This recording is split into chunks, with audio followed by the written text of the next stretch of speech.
Merci Ariela, merci de m'inviter. Effectivement, je suis allé à Berlin en septembre. C'est peut-être le casque, non? Le téléphone. Attendez, je vais éteindre le casque. Non, c'est moi. C'est moi qui ai mis ça. Ah. Donc, je suis allé à Berlin en septembre. Ça fait pas de moi un expert de Berlin, malheureusement. Mais ce qui est assez frappant dans toutes les images qu'on a vues et les projets que vous nous avez montrés, c'est que c'est un peu les choses qu'on aime bien quand on va à Berlin, à la fois pour les visites professionnelles et l'atelier que tu as organisé, mais aussi pour le plaisir qu'on a à découvrir cette ville en tant que touriste, et on est un peu tous des touristes, et j'ai retrouvé des images, sans vous connaître, sans connaître les démarches que vous aviez entreprises avant d'aller avec le club Ville-Aménagement et les ateliers que tu organises. C'est des lieux que j'avais déjà parcourus, connus, et on s'est dit mais c'est formidable, c'est la ville qu'on aimerait faire, et c'est souvent pas la ville qu'on arrive à faire quand on est aménageur. Donc il y a un peu une sorte de hiatus entre cette ville qu'on aime et cette ville qu'on peut faire, cette ville qu'on sait faire quand on est aménageur. Donc peut-être que je vais essayer moi de vous interpeller, de poser des questions sur ce hiatus-là et les difficultés qu'on a à faire les choses. Ceci dit, je ne vais pas battre la poule parce que je pense qu'on fait quand même beaucoup de choses, et tu le disais aussi en introduction, l'urbanisme transitoire, l'ouverture aux programmations non imaginées, à la concertation, rentre de plus en plus dans nos manières de faire d'aménageurs. À Lille, on a des démarches, je ne vais pas du tout centrer ma présentation sur Lille, parce qu'à la rigueur, peu importe, mais on a des choses qui sont faites dans ce cadre-là. À Saint-Sauveur, notamment, un projet dont la SPL s'occupe, mais aussi à Fifcaille, avec le projet de la Sorélie et des Halles Gourmandes, on a ce type d'action. Je constate néanmoins que ce type d'action, quand elles sont portées dans le cadre de nos projets urbains, elles se font souvent à l'initiative du pouvoir public et de l'action publique. Et on va interpeller les acteurs associatifs, on va interpeller le monde économique à travers des appels à manifestation d'intérêt pour voir comment ils répondent et comment ils alimentent une orientation programmatique qui est déjà un peu imaginée en fait. Et c'est souvent un investissement public qui sert de levier à la mise en place de ces actions. On attend en retour aussi après une attractivité qui va fonder cet investissement privé à travers une population qui va venir, à travers des programmations que en tant qu'aménageur on ne sait pas faire ou porter nous-mêmes. Donc il y a quand même des différences fondamentales, mais voilà, on fait de l'urbanisme transitoire, on essaye d'en faire en tout cas, et on cherche à poser la question programmatique d'une manière ouverte, en pensant les gens, en pensant les usages, et pas simplement en pensant la typologie immobilière et le marché immobilier qu'il y a derrière. Néanmoins, on doit aussi penser cette question-là, puisqu'on est redevable d'un bilan d'opération d'aménagement, d'un calendrier de travail, et c'est aussi pour ça qu'on nous mobilise. Moi, ce que je trouve vachement intéressant dans votre présentation, c'est le début notamment, où vous cherchez à vous définir, et je suis pas sûr d'avoir encore tout à fait compris. En fait, ce que je comprends, c'est que c'est difficile comme métier, c'est difficile notamment à l'expliquer à la fois à sa maman et à un public de Français. C'est un exercice difficile parce que vous êtes un peu là et pas là, vous êtes dans la programmation immobilière, vous n'êtes pas tout à fait un programmiste, puisque vous montez des opérations, et c'est un peu différent de monter des opérations et de les programmer. Vous êtes à la fois un agitateur, mais en même temps, vous êtes à l'interface des élus, des institutionnels, du pouvoir financier, donc vous n'êtes pas un opposant et un militant. Donc je comprends que vous êtes toutes ces choses et pas toutes ces choses. Mais ce que je constate, c'est que dans les dispositifs d'opérations immobilières atypiques qu'on a cherché à conduire, je pense au Saint-Sauveur à Lille, on aurait eu besoin peut-être d'interlocuteurs comme vous. C'est une opération. Saint-Sauveur, c'est une opération d'aménagement dans le centre de Lille, avec déjà un peu connu des Lillois parce qu'il y a un équipement culturel qui existe, et on cherche à faire le pendant économique de cet équipement culturel à travers une programmation tertiaire. Et on a lancé un appel à manifestation d'intérêt qui s'est très très bien passé d'ailleurs. Je suis assez content de ce dispositif où les acteurs de l'économie sociale et solidaire, les artisans, les designers ont répondu pour essayer d'imaginer avec nous ces dispositifs. Et finalement, la chance qu'on a eue, c'est qu'on a eu des acteurs très structurés qui sont venus et qui ont répondu et qui sont maintenant des investisseurs du Saint-Sauveur et qui vont porter l'opération immobilière. Mais je pense que si on les avait pas eus, si on n'avait pas eu cette chance de les avoir, il aurait été très intéressant de vous avoir autour de la table. Et dans tous les cas, moi j'ai constaté des faiblesses de compétences dans l'organisation d'un débat, des difficultés à manager ce type de dispositif, quelque chose de très chronophage qui était hors cadre de ma profession, hors cadre des journées habituelles que j'ai à la SPL Lille. Donc cet exercice-là, il me fait dire que cette profession, on en a besoin. Et alors peut-être qu'il y a différents éléments de caractéristiques moi, que je retiens de votre présentation. D'abord peut-être le fait que vous êtes neutre. Et c'est important d'être neutre entre le pouvoir public, l'aménageur, les acteurs économiques, les acteurs associatifs. Et on a besoin de quelqu'un de neutre. Alors neutre, ça ne veut pas dire fade, puisque cette neutralité, elle est avant tout là pour traduire des langages des intérêts et les mettre autour de la table. Donc l'expérience, à mon avis, des tables rondes du Sénat est très fondateur et exprime assez bien votre rôle et votre savoir-faire sur ces enjeux-là. Je pense donc qu'il faut être neutre, il faut être capable de traduire, et peut-être aussi, mais je suis un peu embêté avec cette proposition parce que je vois que vous travaillez en dehors de Berlin, il faut aussi avoir une certaine forme de reconnaissance et un capital social et militant très fort.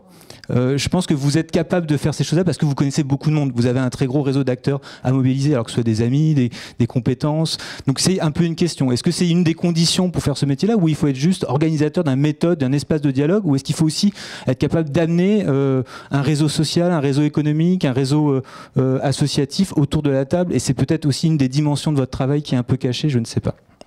En tout cas, voilà, il me semble que ce métier, il est en train de naître, et ce qui va émerger, je crois, moi, en France, et en tout cas, j'en ressens le besoin sur les opérations qu'on conduit à Lille avec la SPL Euralille.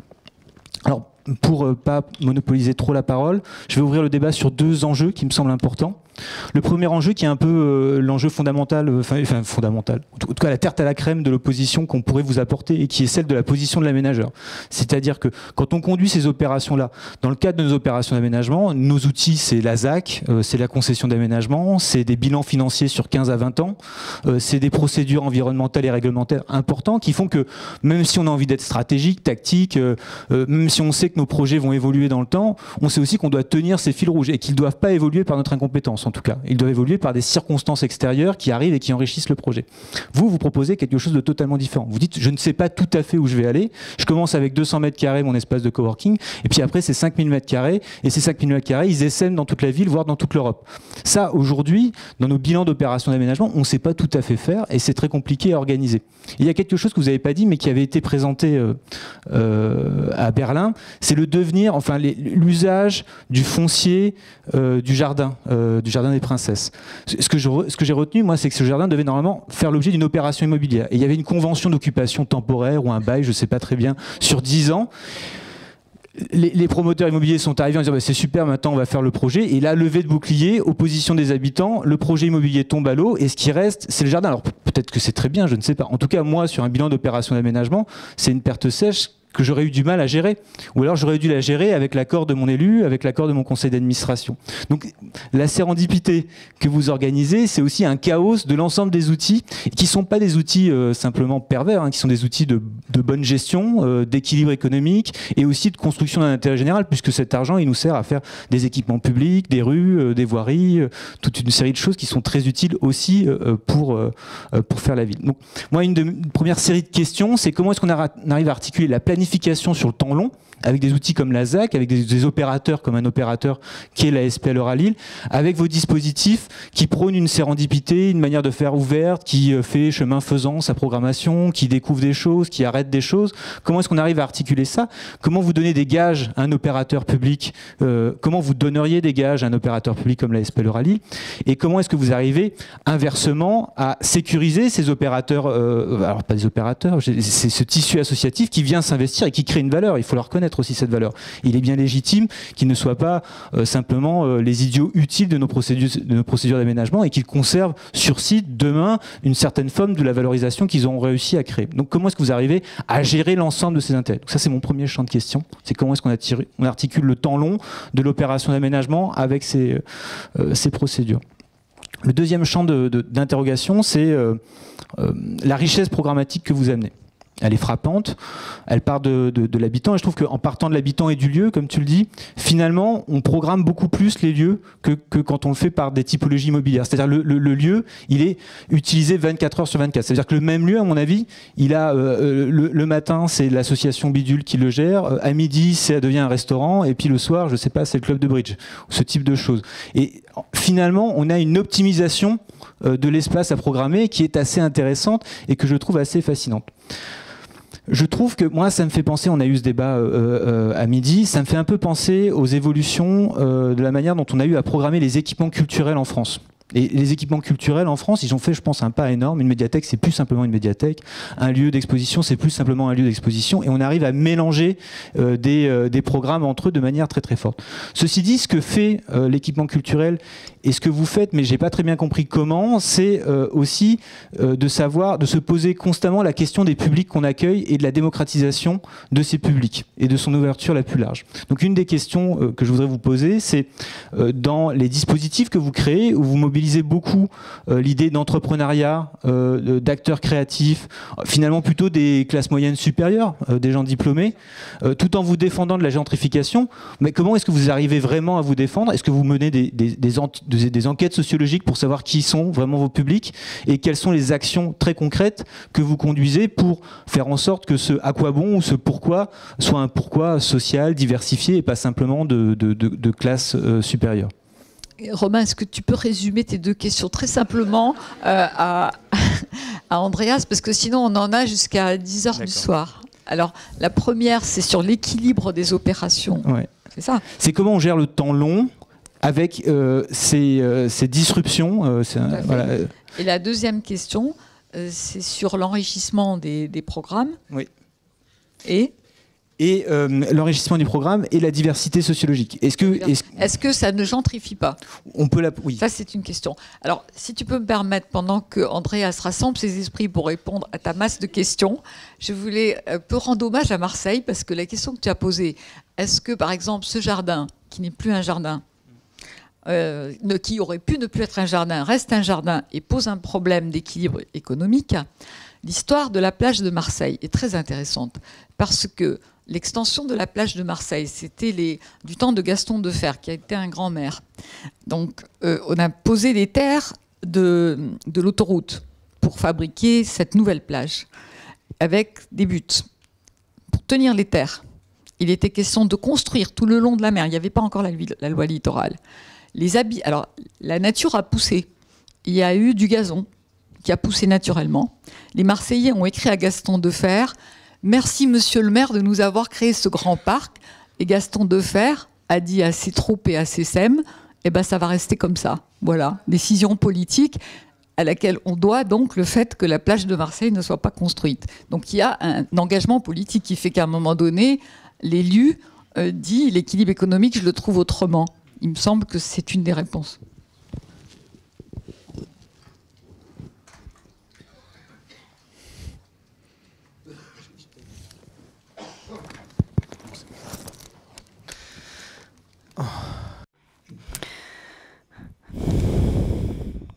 Oui. Alors, par quoi commencer? Peut-être décrire un petit peu plus le processus quand on parle des jardins des princesses. Donc, ce terrain appartient au Sénat de Berlin. Donc, c'est un terrain public. Et pour revenir à ça, pour revenir aux tables rondes. Donc, les tables rondes sur la politique foncière ont permis d'arriver à un moratorium sur la vente des terrains publics au centre de Berlin, dans Berlin intramuros. En ce qui concerne les jardins des princesses, il ne peut pas être vendu. Le terrain ne peut pas être vendu. Il peut être utilisé. Et c'est la question. Dans quelle phase, quel type d'usage pour l'intérêt collectif est utile pour l'intérêt collectif? Dans la phase où on se trouvait en 2009 et jusqu'à aujourd'hui, un jardin communautaire, un projet pédagogique, un lieu de rencontre, vous devez savoir que la Moritzplatz et son environnement étaient l'un des quartiers les plus chauds socialement de Berlin. À 500 mètres, il y a le Cottbusser Tor. C'est là vraiment où se retrouvent les dealers, les junkies. Là où on a vraiment le hotspot de la criminalité à Berlin. Quand la police passe par là, ils s'enfuient tous vers la Moritzplatz et ses alentours. Donc il y a de grands ensembles aussi de logements sociaux autour de la Moritzplatz. Ça signifie que cette place a vraiment une importance particulière qui doit rester accessible, un lieu qui doit rester accessible pour tous. Et donc, nous avons cette partie de la place qui sont les jardins des princesses, et ce n'est pas juste un jardin. Et il ne s'agit pas d'un morceau de terrain pour les investisseurs d'aujourd'hui. Demain, oui, ce terrain, précieux comme toute chose, je n'ai pas le droit de le dire à Berlin, mais c'est presque sûr que dans les prochaines 3, dans les 3, 5, 10 prochaines années, il va être construit. Mais actuellement, le débat est là, il s'agit vraiment de qualité. Il n'est pas construit par quelqu'un qui va chercher à en faire une rentabilité maximale, mais qui va se demander qu'est-ce qu'il est important, qu'est-ce qu'il est utile de faire dans ce lieu. Donc, premièrement, ça ne peut pas être vendu par le Land de Berlin. Deuxièmement, il y a un processus conceptualisé. Troisièmement, il y a une question de leasehold. Donc, il s'agit de se demander vraiment l'utilité de la surface et de déterminer l'usage pour les prochaines 30, 40 ou même davantage de décennies à venir. Et ça va fixer cet usage. Et bien sûr qu'on pense ce problème de manière économique, les questions de loyer, etc. Tous les usages de cette surface vont permettre de financer ce lieu, c'est évident. Mais il ne s'agit pas de se précipiter, d'agir dans l'urgence et de le faire avec une intention purement de faire du profit. Il s'agit plutôt d'une économie non spéculative, une économie saine, vraiment totalement non spéculative. Et c'est une manière de faire qui n'est pas top-down. Il ne s'agit donc pas d'une administration municipale qui décide toute seule, et pas non plus un propriétaire qui agit comme investisseur, avec des intentions forcément situées dans le domaine du profit. Mais il s'agit vraiment de s'orienter selon ce processus pour trouver un usage mixte et le plus possible un usage intelligent. Et il y aura par exemple des bureaux de grand standing, des appartements.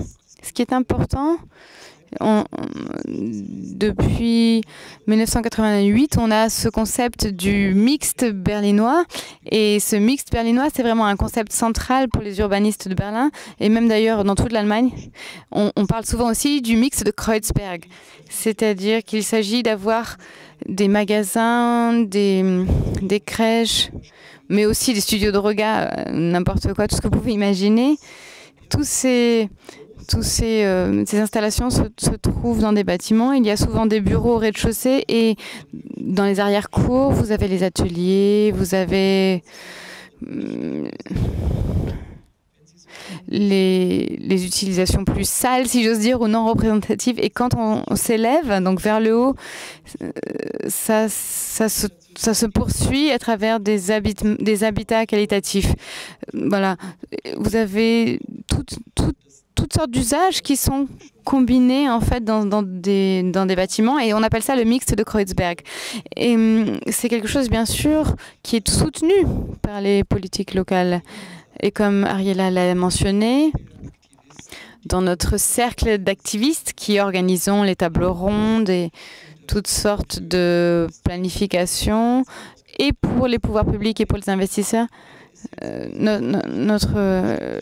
d'eux est dans le quartier de Friedrichshain-Kreuzberg, donc un quartier interne à Berlin, et il est conseiller en urbanisme pour Berlin, Florian Schmidt, et donc c'est vraiment un rôle très important parce qu'il agit politiquement et parce qu'il ne pense pas seulement en urbaniste, mais en politicien.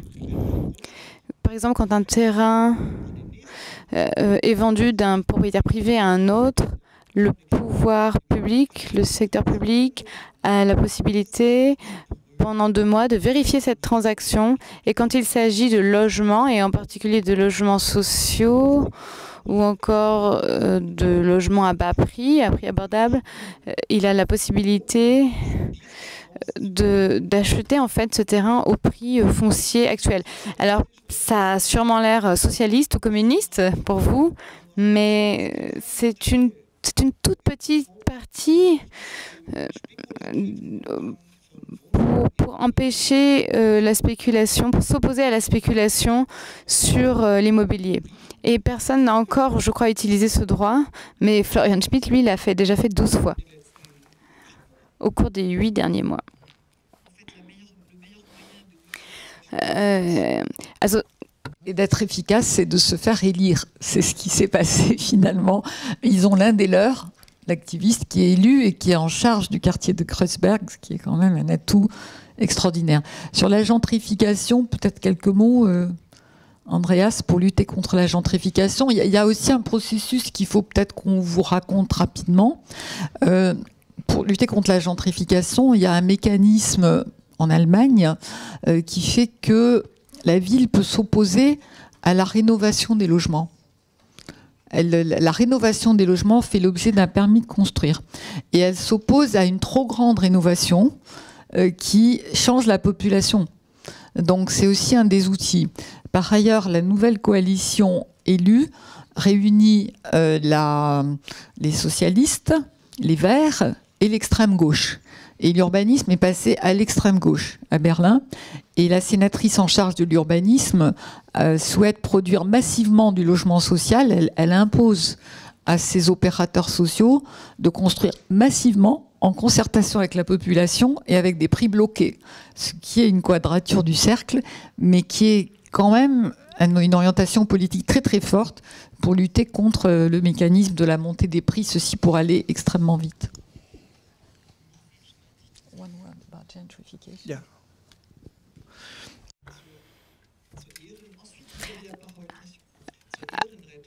Alors pour reparler des activistes qui sont dans l'administration, ce sont des gens. Florian Schmitt est vraiment extrêmement pragmatique.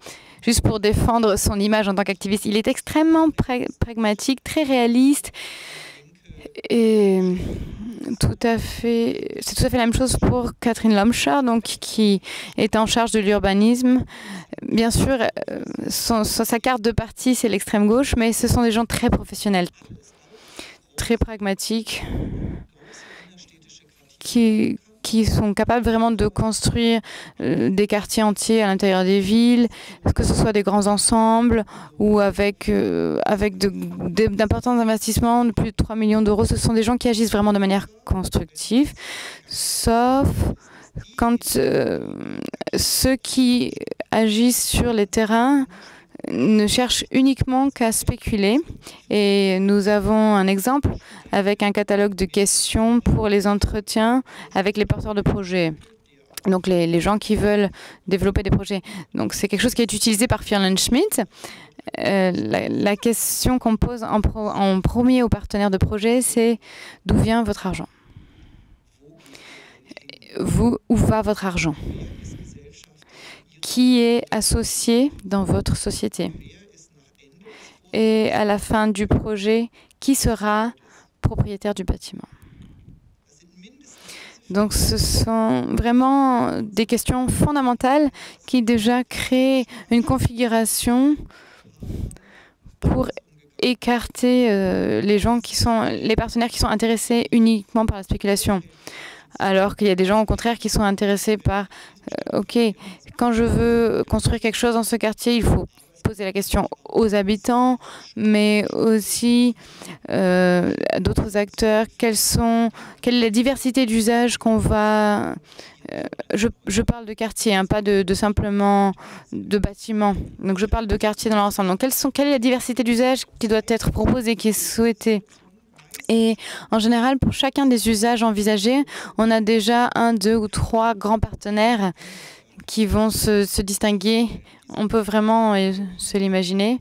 Ce sont des gens qui sont sur le marché de Berlin ou sur le marché international et ils cherchent des terrains où investir avec ce type d'usage. Ensuite, il y a d'autres facteurs.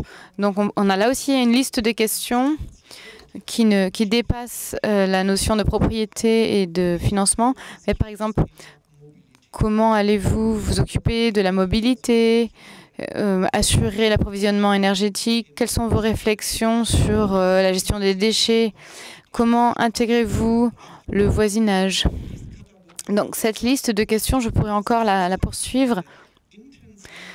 C'est une réflexion vraiment intensive sur les contenus avec les partenaires et sur les lieux.